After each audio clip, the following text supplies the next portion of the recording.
جی ناظرین، میں ہوں محمد اعظم سمیر اور آپ لوگوں سے ایسی باتیں کرتا ہوں کہ میرا ماننا ہے زندگی بدل سکتی ہے، حالات تبدیل ہو سکتے ہیں، برے حالات اچھے حالات میں بدل سکتے ہیں. Mind can be change but if you want.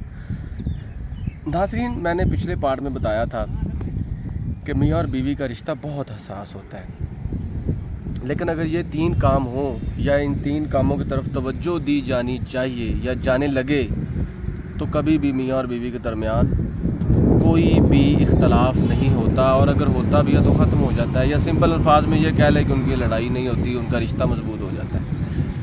ایک تو میں نے بتایا تھا کہ بیوی کو چاہیے کہ اپنے ہسبینڈ سے چھپا کے کوئی کام نہ کرے. ٹھیک ہے. دوسری بات جو اب میں آپ کو بتانے جا رہا ہوں وہ ہے کہ بیوی کو بھی اور شوہر کو بھی یہ چاہیے کہ وہ اپنے کسی بھی رشتہ دار کی خاطر ایک دوسرے سے لڑائی نہ کریں، یا سمپل یہ کہ ان کو پریورٹائز نہ کریں.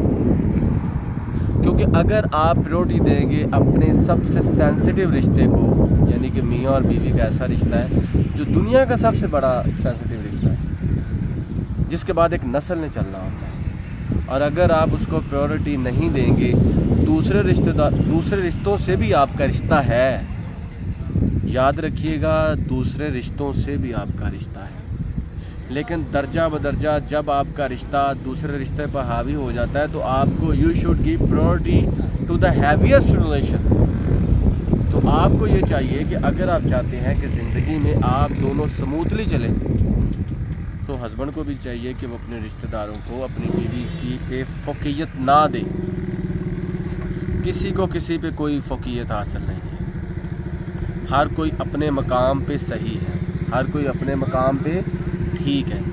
اسی طرح بیوی کو بھی چاہیے کہ اپنی بہن، بھائی، ماں، باپ یا کوئی بھی اس کا رشتہ دار ہے اس کو کبھی بھی پریورٹائز نہ کرے اپنے ہسبینڈ کے رشتے میں. یہ دوسرا کام ہے کہ جس کے بعد رشتہ کمزور ہو جاتا ہے، اور وہی رشتہ جو سب سے پوتر اور سب سے مقدس ہوتا ہے وہ اتنا خراب ہوتا ہے کہ شاید لوگ اس رشتے پہ ہنستے ہیں. اور پھر اس کا نقصان کیا ہوتا ہے؟ اس کا نقصان یہ بھی ہوتا ہے کہ لوگ پھر اس کا استعمال کرتے ہیں. فار ایگزامپل، اگر ایک ہسبینڈ اپنے کسی رشتے کی وجہ سے، رشتہ دار کی وجہ سے اپنی بیوی سے لڑتا ہے تو وہی بھی رشتہ دار اس کو یوز کرتا ہے. تو اپنے آپ کو استعمال نہ ہونے دیں بلکہ آپس کے رشتے کو مضبوط کریں. اور یہ جو دوسرا کام میں نے آپ کو بتایا ہے اس کا خاص خیال رکھیں، کیونکہ اس کے بعد رشتہ چکنا چور نہیں ہوتا بلکہ رشتے کا وجود ہی ختم ہو جاتا ہے. رشتہ ٹوٹ کے جڑ بھی سکتا ہے تب جب رشتہ موجود ہو، لیکن اگر یہ دوسرا کام آپ لگاتار 1 بار 2 بار 4 بار اور 1000 بار اور ہر بار ہی کرتے رہیں گے تو انفارچونیٹلی پھر آپ کا رشتہ نہیں رہے گا.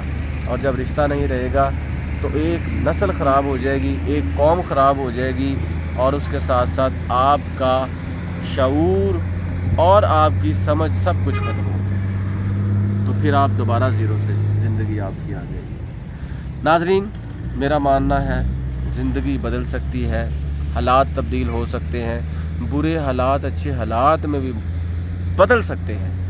سب ممکن ہے اگر آپ چاہیں تو. میری باتوں میں سے کوئی بات اچھی لگی ہو تو میرے اس چینل کو ضرور سبسکرائب کریں اور تیسرے پارٹ کو بھی ضرور دیکھیں. Thank you so much.